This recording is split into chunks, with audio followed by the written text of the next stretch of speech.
बिस्मिल्लाहिर्रहमानिर्रहीम। अस्सलाम वालेकुम जी। अच्छा जी, नेक्स्ट हम पढ़ेंगे जीआईटी सर्कुलेशन, जिसमें स्पेशली जीआईटी आरटीए सप्लाई पढ़ेंगे। अच्छा जी हमारे पास जो जीआईटी को आरटीए सप्लाई करती हैं वो मेनली आयोटा से निकलती हैं। 3 मेन आर्टरीज हैं जिनमें आ जाती है हमारे पास सबसे पहले आ जाती है coeliac artery, then superior mesenteric artery और इंफीरियर मेसेंटेरिक आर्टरी। कौन सी आर्टरी किस एरिया को सप्लाई करती है? सीलियक आर्टरी जो है ये हमारे पास सप्लाई करती है फोरगट को। फोरगट में आ जाता है क्या क्या, oesophagus up to first part of duodenum. ठीक है जी, फर्स्ट पार्ट ऑफ ड्यूडिनम। और इसमें साथ में शामिल होता है हमारे पास लिवर, गॉल ब्लैडर, ठीक है, साथ में पेंक्रियाज आ जाता है। ठीक है जी। अच्छा, ये सारी चीज़ें फोरगट में आती हैं और इनकी सप्लाई आती है सीलियक आर्टरी से, और सीलियक आर्टरी राइज करती है at the level of T12 to L1। ठीक है, देन हमारे पास L1 के लेवल पे एक आर्टरी राइज करती है आयोटा से, सुपीरियर मेसेंटेरिक आर्टरी, जो सप्लाई करती है किसको? मिडगट को। ठीक है जी, मिडगट को सप्लाई करती है कहाँ से लेके? सेकंड पार्ट ऑफ ड्यूडिनम से लेके, सेकंड पार्ट ऑफ ड्यूडिनम से लेके up to proximal 2/3 of transverse colon. ठीक है,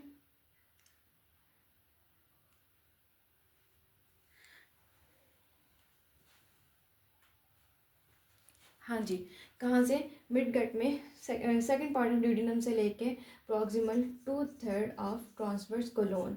ठीक है, यहाँ तक सप्लाई करती है सुपीरियर मेसेंटेरिक आर्टरी। देन हमारे पास इंफीरियर मेसेंटेरिक आर्टरी आ जाती है at the level of L3।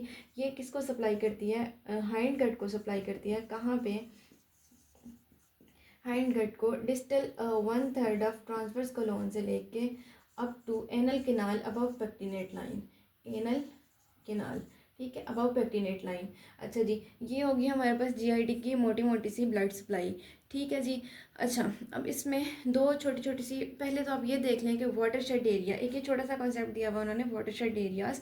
ये क्या होते हैं कि हमारे पास जो ट्रांसवर्स कोलोन है, ठीक है, सॉरी, जो हमारे पास कॉलोन है, इसमें दो जगह पे सप्लाई, ब्लड सप्लाई जो है वो इस तरह से है कि दो आर्टरीज के डिस्टल डिस्टल ब्रांचेस जो है ना वो सप्लाई कर रही होती हैं। फॉर एग्जांपल यहाँ पे ये हमारे पास स्प्लेनिक फ्लेक्चर है। ठीक है, यहाँ पे सुपीरियर मेसेंटेरिक आर्टरी की ब्रांचेस आ जाती हैं। ठीक है, और साथ में हमारे पास नीचे से इंफीरियर मेसेंटेरिक आर्टरी की ब्रांचेस जो है ना वो सप्लाई कर रही होती हैं इस एरिया को, ये स्प्लेनिक फ्लेक्चर को। तो इसके डिस्टल ब्रांचेस, इसकी डिस्टल ब्रांचेस, तो एक हिसाब का ना यहाँ पे ब्लड सप्लाई इतनी अच्छी नहीं जा रही होती। ठीक है, तो इसको वाटर शेड एरिया क्यों कहते हैं? बॉडी में जब भी वाटर कम होगा, फॉर एग्जांपल डिहाइड्रेशन के केस में, ठीक है, या फिर हाइपोवोलीमिया हुआ हुआ है, वॉल्यूम कम हुआ हुआ है, एज ए रिज़ल्ट जब बॉडी में वॉल्यूम कम होगा, ब्लड कम होगा या डिहाइड्रेशन हुई होगी, तो एज ए रिज़ल्ट क्या होगा कि ये जो एरिया है यहाँ पे ब्लड सप्लाई सबसे पहले कंप्रोमाइज़ होगी, और इस एरिया का इन्फॉर्क्शन या इस्कीमिया जो है वो सबसे पहले हो सकता है। ये आप समझ लें कि ये दो कश्तियों का मुसाफिर है ना। आधी सप्लाई जो है वो सुपीरियर मेसेंटेरिक आर्टरी से ले रहा है, ठीक है, आधी सप्लाई जो है ना वो इंफीरियर मेसेंटेरिक आर्टरी से ले रहा है। तो एज ए रिज़ल्ट जब बॉडी में इस्कीमिया होगा, ना इसको सुपीरियर मेसेंटेरिक आर्टरी सप्लाई कर सकेगी ना इंफीरियर, मतलब ये कहीं का भी नहीं रहता। दो कश्तियों का मुसाफिर जो है ना, समंदर में तूफान आ जाए तो वो कहीं का भी नहीं रहता, सबसे पहले नुकसान उसी को होता है। ठीक है, तो इसी तरह से ये जो वाटर शेड एरिया है स्प्लेनिक फ्लेक्चर का, अगर बॉडी में वॉल्यूम कम हो जाए तो सबसे पहले इसका इस्कीमिया का चांस होता है। ठीक है, इसी तरह एक और एरिया है रेक्टोसिग्माइड जंक्शन। ठीक है, अच्छा, स्प्लेनिक एरिया में सुपीरियर मेसेंटेरिक आर्टरी और इंफीरियर मेसेंटेरिक आर्टरी की डिस्टल ब्रांचेस सप्लाई कर रही थी। ठीक है, रेक्टोसिग्माइड जंक्शन है, यहाँ पे हमारे पास इंफीरियर मेसेंटेरिक आर्टरी और साथ में हमारे पास हाइपोगैस्ट्रिक आर्टरीज की ब्रांचेज होती हैं। ठीक है, rectal arteries, inferior rectal arteries आ जाती हैं, हाइपोगैस्ट्रिक आर्टरीज की ब्रांचेज होती हैं इंफीरियर रेक्टल आर्टरीज। ठीक है जी, या रेक्टल आर्टरीज, ये जब यहाँ, अब ये दो तरह की आर्टरीज जो हैं यहाँ पे डबल सप्लाई, डुअल सप्लाई दे रही होती हैं, तो सेम वही सीन हो जाता है कि अगर बॉडी में वॉल्यूम कम हो रहा है तो यहाँ पे ना इसको इंफीरियर मेसेंटेरिक आर्टरी से अच्छी सप्लाई आ सकेगी, ना ही हाइपोगैस्ट्रिक आर्टरी से। एज ए रिजल्ट इस एरिया में इस्कीमिया का चांस सबसे ज़्यादा हो जाता है। ठीक है, तो इन दोनों एरियाज़ को कहते हैं हम वाटरशेड एरियाज़। अच्छा, अब हमारे पास एक छोटी सी बात हो रहा है कि नट क्रैकर सिंड्रोम। नट क्रैकर सिंड्रोम क्या होता है? ये हमारे पास जो सुपीरियर मेसेंटेरिक आर्टरी है, यहाँ पे इस तरफ सबको पता है कि इस तरफ जो है वो हमारे पास अयोटा रन कर रही होती है, ठीक है जी। इंफीरियर अब्डोमिनल अयोटा रन कर रही होती है।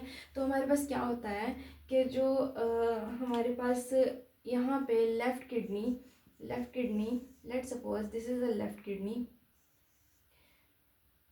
ठीक है जी।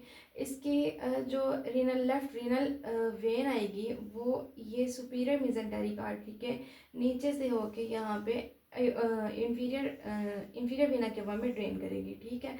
अब ये सुपीरियर मेसेंटेरिक आर्टरी और अयोटा के बीच में अगर ये रीनल वेन जो है ये कंप्रेस हो जाए तो हमें पेशेंट जो है वो प्रेजेंट करेगा कोलिक की सेवियर अब्डोमिनल पेन होगी पेशेंट को, साथ में वॉमिटिंग भी हो सकती है। तो इसको कहते हैं नट क्रैकर सिंड्रोम, ठीक है जी।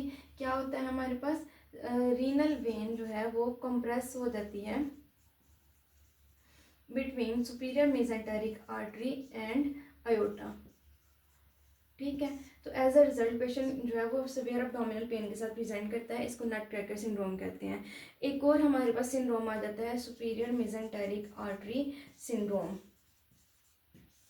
इसमें क्या होता है कि अच्छा जी, अब यहाँ पे ना हमारे पास जो ड्यूडिनम है, ड्यूडिनम का ट्रांसवर्स पोर्शन जो है वो यहाँ पे रन कर रहा होता है, ठीक है जी। सुपीरियर मेसेंटेरिक आर्टरी और अयोटा के बीच में ड्यूडिनम का पोर्शन रन कर रहा होता है।